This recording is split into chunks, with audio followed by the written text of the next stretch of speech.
Hello students, आपका entity classes में स्वागत है। आपको अब तक चैप्टर फर्स्ट और चैप्टर सेकंड करवा दिया। अब आपका चैप्टर नंबर थर्ड शुरू होता है। चैप्टर थर्ड क्या है? Sociology and guidance. क्या है?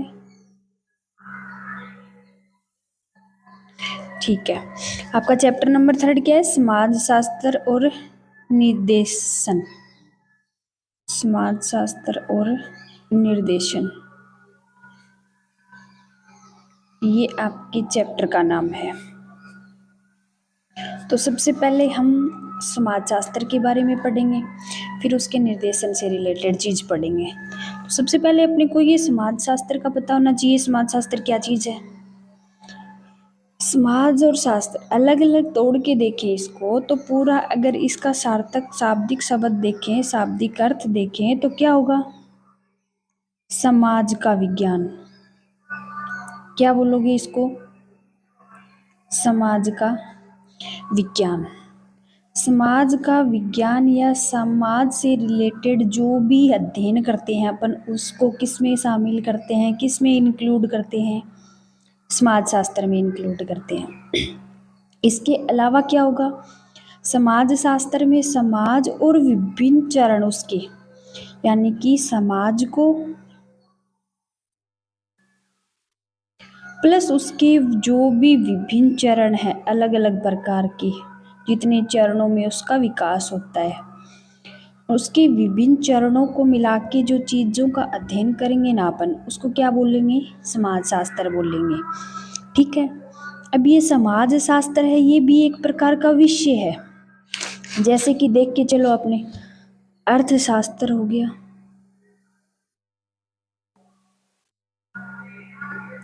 अर्थशास्त्र हो गया, उसके अलावा राजनीतिक शास्त्र हो गया, राजनीतिक शास्त्र हो गया, फिर मनोविज्ञान हो गया, मानव शास्त्र हो गया, मानव शास्त्र हो गया, अर्थशास्त्र हो गया, राजनीतिक शास्त्र हो गया, मनोविज्ञान हो गया और मानव शास्त्र हो गया। जिस प्रकार से ये सारे विषय है ना, सेम एज इट इज उसी प्रकार ये समाज शास्त्र भी है, क्या है कि विषय है। अब तक है ना, ये समाज शास्त्र भी क्या है कि विषय है। अब देखें कि समाज शास्त्र को कब से पढ़ा जा रहा है? जब से अपने समाज का निर्माण हुआ है, यानी कि समाज से रिलेटेड चीज आई है, समाज का निर्माण हुआ है, उसको क्या उसी टाइम से क्या होगा? अपने समाज शास्त्र को भी पढ़ेंगे। ठीक है, अब देखें तो समाज शास्त्र जो है वो क्या है कि आधुनिक विज्ञान की शाखा है। समाज शास्त्र आधुनिक विज्ञान की शाखा है। आधुनिक विज्ञान की क्या है? शाखा। इस शाखा में क्या होगा? आधुनिक विज्ञान की शाखा, ये तो पता चल गया। इस शाखा में क्या होगा? समाज से रिलेटेड जितने स्वरूप हैं, उनके चरण हैं, उसकी विभिन्न प्रकार की प्रक्रिया है, संरचना है, स्ट्रक्चर, यानी कि उन सब चीज़ों का अध्ययन करेंगे। उसी को क्या बोलेंगे? समाज शास्त्र बोलेंगे। अब समाज शास्त्र के लिए भी एक कथन चलता है, यानी कि एक वैज्ञानिक थे ऑगस्ट कॉमट। ऑगस्ट कॉमट, ये एक वैज्ञानिक था, मनोवैज्ञानिक था। इसने क्या किया कि सबसे पहले इसको क्या नाम दिया? सोशल फिजिक्स के नाम से बोला। समाज शास्त्र का में समाज का क्रमबद्ध अध्ययन हो गया, ये तो हमने देख लिया। उसके बाद इसके समाज शास्त्र के जन्मदाता, इनको क्या बोलोगे? जन्मदाता। इसने क्या बोला कि जो समाज शास्त्र है उसको सोशल फिजिक्स बोला। किस नाम से पुकारा इन्होंने? सोशल फिजिक्स, या फिर इंग्लिश में देखें तो social physics. Physics social physics मान लिया, ठीक है। लेकिन जो समाज शास्त्र है उसको बाद में क्या नाम दिया गया, समाज शास्त्र के नाम से भी जाना गया। पहले तो उसको बोला सोशल फिजिक्स बोला, जन्मदाता कौन हो गए, ऑगस्ट कॉम्ट हो गए। इसी सोशल फिजिक्स को बाद में चल के किस नाम से जाना गया था, समाज शास्त्र के नाम से जाना गया था। अलग अलग मनोवैज्ञानिकों के अलग अलग कथन है। तो सबसे पहले देखें कि ये जो समाज शास्त्र है ये इंग्लिश भाषा के, किस भाषा के, इंग्लिश भाषा के सोशियोलॉजी शब्द से बना है। किस शब्द से, सोशियोलॉजी शब्द से, इस वर्ड से बना है ये समाज शास्त्र, ठीक है। अब इस सोशियोलॉजी में भी दो शब्द हैं, एक तो सोशियो शब्द है और एक लॉजी शब्द है। इनको भी अलग अलग पार्ट में डिवाइड कर लो, ठीक है। पहला तो क्या हो जाएगा, सोशियो, और दूसरा क्या हो जाएगा, लॉजी शब्द हो जाएगा। अब इनका अर्थ क्या है, इस सोशियो का अर्थ क्या है और इस लॉजी का अर्थ क्या है, ये भी देखना होगा अपने को। तो जो ये सोशियो शब्द है ये लैटिन भाषा का शब्द है, और जो लॉजस शब्द है वो किस भाषा का है, ये तो हो गया लैटिन भाषा का, और ये किस भाषा का हो गया, ग्रीक भाषा के शब्द से बन गया। ये लैटिन भाषा के किस शब्द से बना, सोशियस शब्द से बना, और ये ग्रीक भाषा के लॉजस शब्द से बना है। सबसे पहले जो समाजशास्त्र है वो इंग्लिश के सोशियोलॉजी से बना है। अब सोशियोलॉजी में दो पार्ट है, सोशियो और लॉजी। सोशियो है वो लैटिन भाषा के सोशियस शब्द से बना है, और जो लॉजी है वो ग्रीक भाषा के लॉजस शब्द से बना है। यहाँ तक कोई दिक्कत है? तो कन्फर्म करने के लिए अगर इसका शाब्दिक अर्थ देखें तो फिर वही बात आ जाती है, समाज का विज्ञान। समाज का विज्ञान शाब्दिक अर्थ लैटिन भाषा में इसका,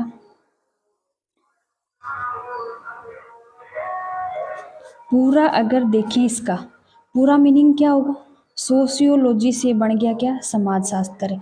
इसमें लैटिन भाषा और ग्रीक भाषा दोनों भाषाओं को काम में लिया गया था। समाज और विज्ञान दोनों का अध्ययन करना किस में आएगा, समाजशास्त्र में आ जाएगा। इसके नाम से ही देख सकते हैं समाजशास्त्र, यानी कि समाज का अध्ययन भी होगा इसके अंदर, और किसका अध्ययन होगा, विज्ञान का, दोनों का अध्ययन होगा। ये तो ऑगस्ट कॉम्ट के अनुसार हो गया। अब इसके अलावा अलग अलग वैज्ञानिक थे, उन्होंने अलग अलग परिभाषा दी। अब पहला वैज्ञानिक मान के चले अपन, वॉर्ड ने क्या बोला कि समाज शास्त्र समाज का विज्ञान है। समाज शास्त्र समाज का विज्ञान है, ये तो बोल दिया था, वॉर्ड ने बोल दिया था। इसके अलावा एक वैज्ञानिक है ओडम। ओडम ने क्या बताया, ओडम ने बताया कि समाज शास्त्र है वो एक ऐसा विज्ञान है जिसमें समाज का अध्ययन किया जाता है।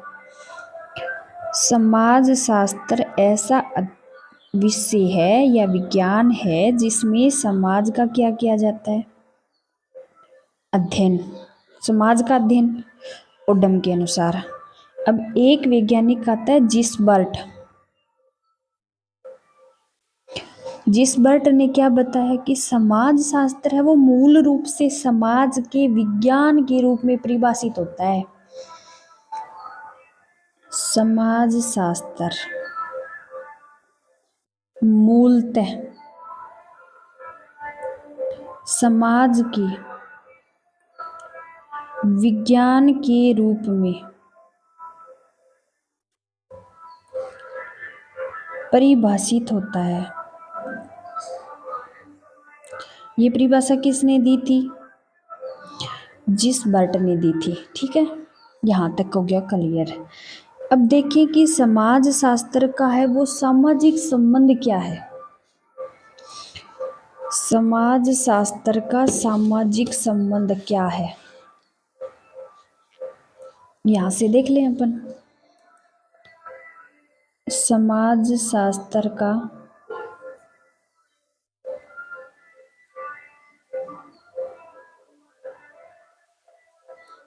सामाजिक संबंध। समाज शास्त्र का सामाजिक संबंध समाज के साथ समाज शास्त्र का जो संबंध होता है उसको देखते हैं। सामाजिक संबंध जैसे मूल रूप से देखें अपन, दो या दो से अधिक व्यक्ति आपस में किस संबंध से या फिर किस संबंध को आभास करते हैं, जो एक दूसरे के लिए कोई ना कोई कार्य करते रहते हैं, उसको क्या बोलेंगे कि ये समाज के आधार पर अपना अपना काम कर रहे हैं। कोई भी उदाहरण के तौर पे देख सकते हो, आज की तारीख में कोई किसी के लिए बिना मतलब के काम नहीं करता। तो वो जो कारण है, किस कारण से, किस उद्देश्य से वो उसकी मदद कर रहा है। अब जरूरी नहीं है दोनों आपस में एक दूसरे की मदद कर रहे हैं तो वो सहयोग की भावना से कर रहे हैं, उनके संबंध मधुर हैं, उनमें सहयोग की भावना है, ये जरूरी नहीं है। उसके अलावा उनमें संबंध मधुर हो, सहयोगात्मक भावना या कि सहयोग की भावना, जरूरी नहीं है ये दो चीज ही हो। इसके अलावा उनमें संघर्षात्मक या फिर तनावपूर्ण स्थिति, इन दोनों को भी लागू किया है।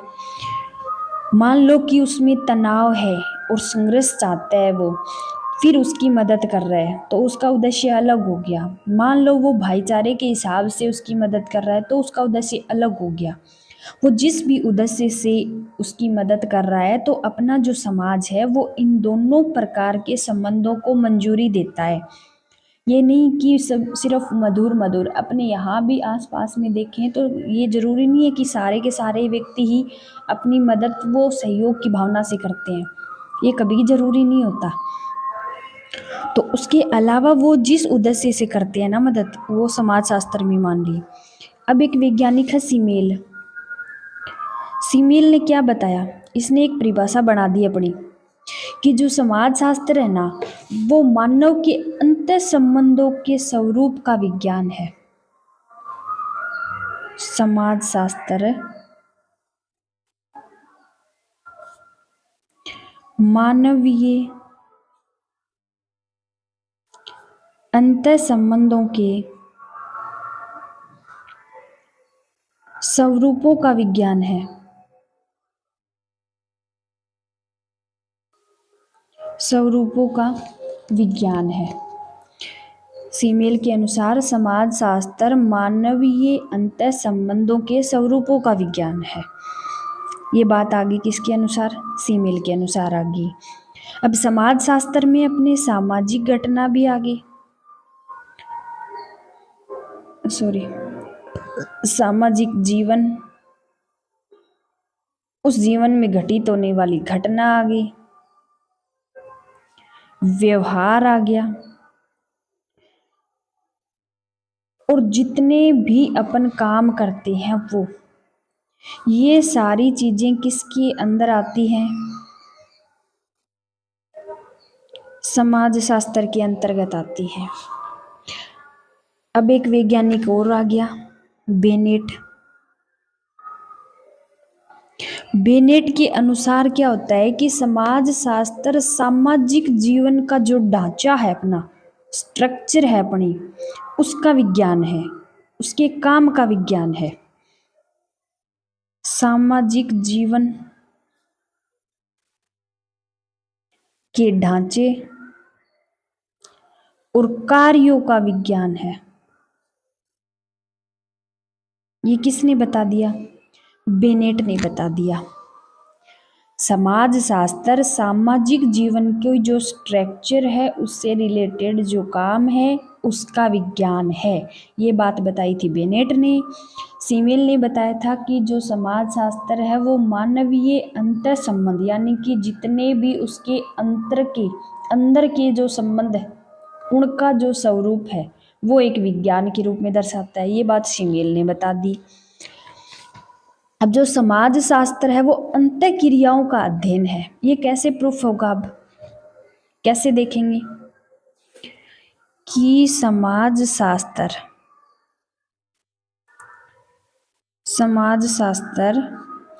अंतः क्रियाओं का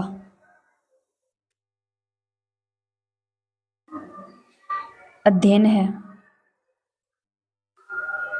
ये बात कैसे देखोगे? एग्जाम्पल के तौर पे देखो, मानव है अपना, वो एक सामाजिक प्राणी के रूप में है। उस मानव को जीने के लिए आवश्यकताएं भी होती हैं मानव की। उनकी पूर्ति करने के लिए उसको दूसरों पे डिपेंड भी होना पड़ता है। जरूरी नहीं है कि मानव को जीने के लिए जो जो आवश्यकताएं होती है वो खुद ब खुद अरेंज कर लेता है। ये कभी पॉसिबल नहीं है कि खुद का काम खुद से चलता है। तो अगर मानव जीवन दिया है, उसे प्राणी बनाया है, तो उसको आवश्यकताएं होंगी। आवश्यकताओं की पूर्ति करने के लिए उसको दूसरों पे डिपेंड भी होना पड़ेगा।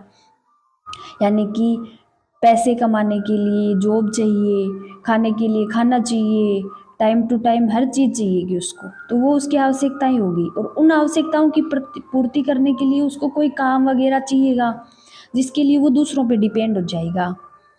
इन आवश्यकताओं की पूर्ति करने के लिए जो आपस में संबंध सहयोग की भावना दर्शाई जाती है ना, वो क्या होगी? उसकी अंतःक्रिया होगी। ठीक है, ये हो गया उसका अंतःक्रिया के साथ संबंध। यहाँ तक इतना जो पढ़ा वो समाज शास्त्र से रिलेटेड पढ़ा। अब अपने परिवार भी होता है, सबके अपने अपने परिवार होते हैं। ठीक है, तो वो परिवार है वो क्या है? एक स्टिक डेफिनेशन पूछ ले परिवार की तो क्या होगी? परिवार को कैसे अपन बता सकते हैं कि परिवार को किस भाषा में हम प्रूफ कर सकते हैं, कैसे समझा सकते हैं? तो मेन तौर पे देख के चलें अपन, जो परिवार है वो एक सार्वभौतिक इकाई या फिर मौलिक इकाई है। क्या है? परिवार। ये हो गया परिवार। ठीक है, मानव समाज की, मानव के बिना तो परिवार भी नहीं है और समाज भी नहीं है। तो मानव समाज की पूर्णतः मौलिक प्लस सार्वभौतिक जो इकाई है उसको क्या बोलेंगे अपन? परिवार बोलेंगे। अब परिवार में जो मनुष्य है उसे आवश्यकताएं पड़ी। अब वो दो, उसको जो आवश्यकताएं पड़ी वो दो प्रकार की होंगी। दो कौन सी होंगी? एक तो होगी प्राथमिक आवश्यकता और दूसरी होगी वो द्वितीयक आवश्यकता हो जाएगी। प्राथमिक आवश्यकता और द्वितीयक आवश्यकता। पहली आवश्यकता कौन सी होगी? वो आवश्यकता जो जीवन जीने के लिए जरूरी है, अनिवार्य है, उस आवश्यकता को कौन सी बोलेंगे? प्राथमिकता बोलेंगे। जैसे अपन को खाना चाहिए, तो खाना है वो खाना जो खाते हैं अपन वो अपने जीने के लिए खाते हैं। अगर खाना नहीं खाएंगे तो कुछ दिनों बाद अपन स्वर्ग में चले जाएंगे, वहाँ स्वर्गवासी हो जाएंगे। तो सबसे पहले अपने को खाना चाहिए, तो खाओगे तभी तो जिंदा रहोगे। तो ये खाना क्या बन गया? उसकी प्राथमिकता बन गई ना। तो वो आवश्यकता, जरूरी नहीं है खाना ही आएगा इसके अंदर, कि वो आवश्यकता मनुष्य की जिसके लिए उसे जीवन यापन में जरूरी पड़ती है जिनकी, उसको क्या बोलेंगे? प्राथमिक आवश्यकता। अब द्वितीयक आवश्यकता को देख के चलें। ये जीवन के लिए उतनी ज़्यादा मायने नहीं रखती जितनी कि वो प्राथमिक आवश्यकता रखती है। ये सिर्फ अपना अलग ही महत्व रखती है। जैसे घर में काम हो गया कोई भी, तो वो काम करना हमारी जिम्मेदारी है वैसे तो, लेकिन उसको अपन प्योरिटी नहीं दे सकते, प्राथमिकता नहीं दे सकते उसको अपन कि ये काम जरूरी है।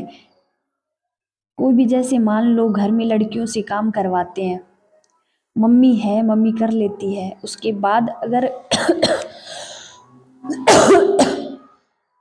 उसके बाद वो पढ़ती है तो मम्मी सोचती है कि ये पढ़ाई कर रही है तो अपन कर लें काम, तो उसको ज़्यादा ज़रूरी नहीं पड़ती लड़की को करने के लिए, वो उसको ज़्यादा इम्पोर्टेंस नहीं देती जितनी मम्मी देती है इम्पोर्टेंस, कि हमें तो काम करना ही पड़ेगा, मम्मी को तो वो काम करना पड़ेगा, उसकी उनकी वो प्योरिटी बन जाती है।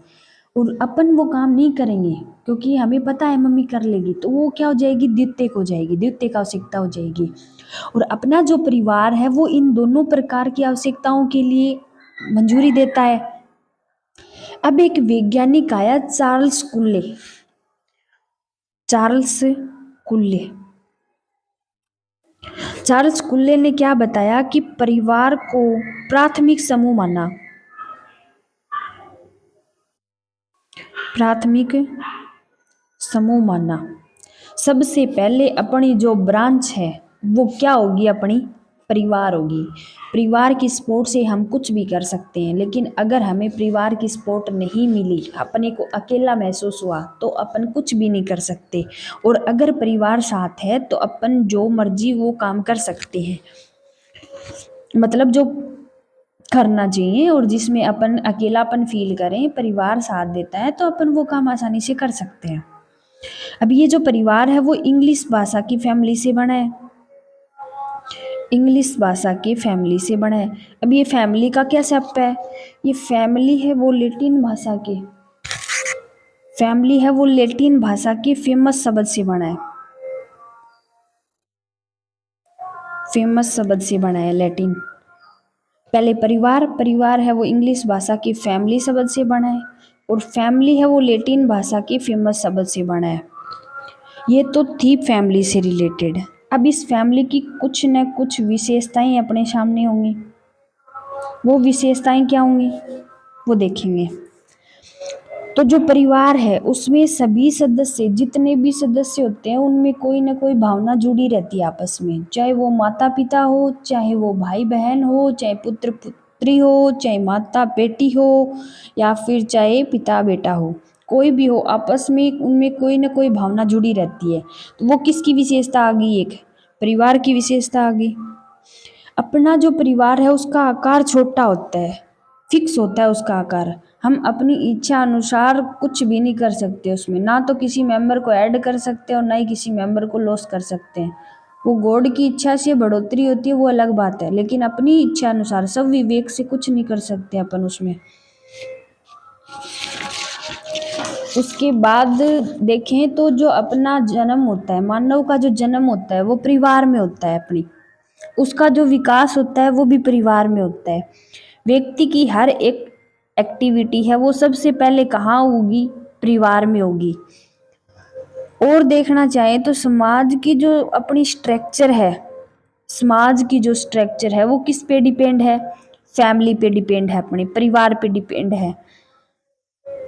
जैसे कि कारण देखें, इसका कारण क्या होगा, परिवार ही नए सदस्यों के जन्म और उनके समाज के अनुसार सामाजिक बनाने में भूमिका निभाते हैं। जैसे घर में किसी बच्चे का जन्म हो गया तो परिवार क्या करेगा, उसको अपने अनुरूप बनाने की कोशिश करेगा, अपने अनुरूप उसको परंपरा प्रथा और जितने भी संस्कार हैं वो अपने अनुरूप देगा।